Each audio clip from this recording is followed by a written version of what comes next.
Hello again. Right, well, on the last episode of this, we managed to get to the position where we can read what's coming out of the processor. And what was coming out of the processor was basically garbage. The whole thing had gone a little bit berser. There was still no wiser than we were when we started.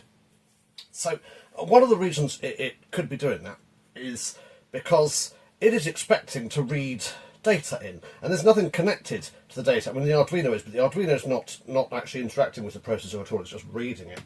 So it's getting nonsense in through the data lines.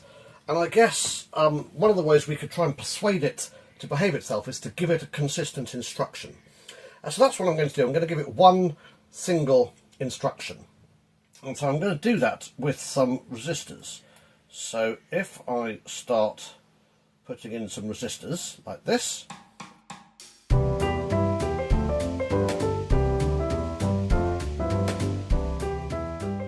Okay, well, what I've got is a whole bunch of resistors connected up. So now what I'm going to do is I'm going to connect these across to the data lines. So let's do that.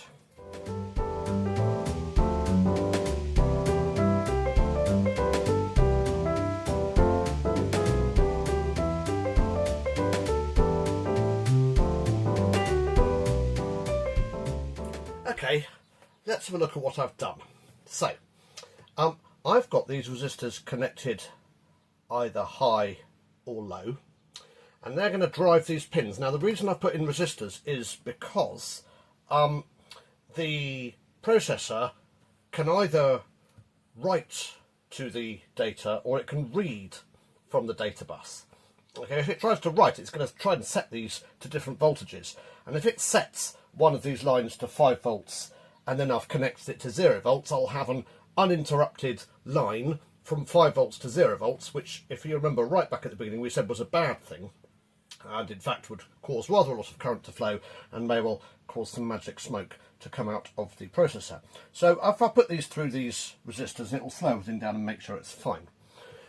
In the event that it reads, it's going to read whether or not these resistors are connected to high or low.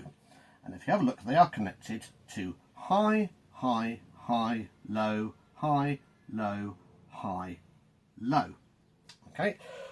If I go and look up in my data table, I can see that high, high, high, low, or 1110 is E, and high, low, 1010 is A.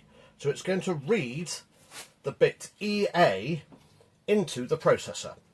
There is actually a reason why it is EA, which I shall explain later, but basically the processor is expecting some instructions, and it's going to get one. It's going to get one instruction only, but it is going to get an instruction. So let's have a look and see. Now, can you see that the data, it doesn't matter what we're doing, is reading EA? And in fact, look at this. Our processor is behaving a lot more sensibly. Okay, so let's have a look at this little list and see what the processor is actually doing. When we get down to here, the address is set to EAEA, EAB, EAC, EAD, EF. It's just counting. Okay, and that looks a lot more sensible as a potential thing that it might do. Now then, I would suggest that we have a fighting chance of understanding what is going on here. So what I will do is I'll hold the reset button for a bit.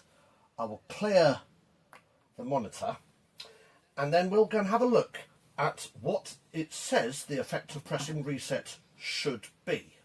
So let's have a look at that. We'll go to the data sheet, okay, and we'll read about the reset button. So the reset is used to initialize the microprocessor and start program execution. Okay, it must be held low, yada yada yada. Okay, so when you reset it, there'll be a reset sequence lasting 7 clock cycles, and then the program counter is loaded with the reset vector from locations FFFC and FFFD. Okay, let's see if we can understand that in terms of what's going on. So we said it was going to do its own thing for 7 clock cycles. 3, 4, 5, 6, 7. Okay, and then what it does is it looks in location FFFC, okay, for where to start the program. And obviously every time it looks anywhere it gets the instruction EA, okay. So it's looking in FFFC and it says, oh, I should start the program starting at EA, and then for the second half of the address it looks in FFFD. So now it thinks it should start running its program at EAEA. So after the next clock cycle, well look, it goes to EAEA and it starts running the program and it gets the instruction EA. And it does that, and it goes to EAEB and it gets the instruction EA, so it does that. Then it goes to EAEB again, and then EAEC, the next address, for 2 cycles, and then it goes to EAED for 2 cycles, and then EAEE for 2 cycles, and it just does that. So I guess now is the time to ask ourselves the question, what's so special about EA? What is it telling the microprocessor to do? Well, let's have a look and see. Okay, so if we go and have a look, here is the matrix of all the instructions you can give the processor, and if you have a look at E going across and A going vertically, where they meet, we get to this instruction here, which is NOP. That stands for no op, or no operation. Okay, so what we are in fact telling the processor to do is nothing. And to be fair, it is successfully doing nothing, and then going to the next address location where it finds that it should do nothing. And then it goes to the next address location where it finds it should do nothing. Okay, but why twice? Why is it going to each location twice? Can you see it's EAEB twice, EAC twice, EAD twice? Okay, and again, every time we go, it's going to the location twice. Well, we get a clue in the data sheet there as well, because if we go down and have a look at the NOP instruction, let's have a look again, it's got this little I at the bottom. If we go up and have a look at our addressing, no, that's not what I want to see. Hold on.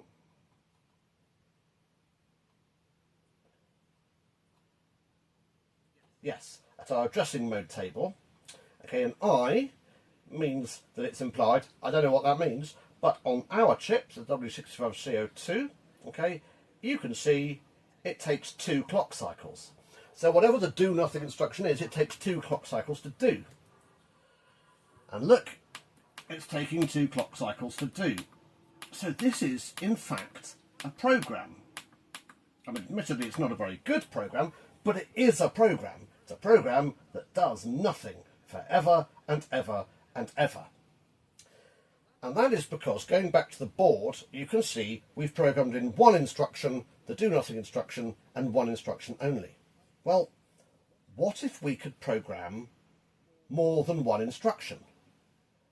Well, we can, because there is such a thing as a ROM chip. And what a ROM chip is a chip which has got a different instruction at each address. So it can go and look at instruction 0, and then instruction 1, and then instruction 2, and then instruction 3, and it will carry out different things each time. So in the next episode, that's precisely what we're going to do. We're going to install a ROM chip such that we can start giving the processor some slightly more interesting instructions than do nothing.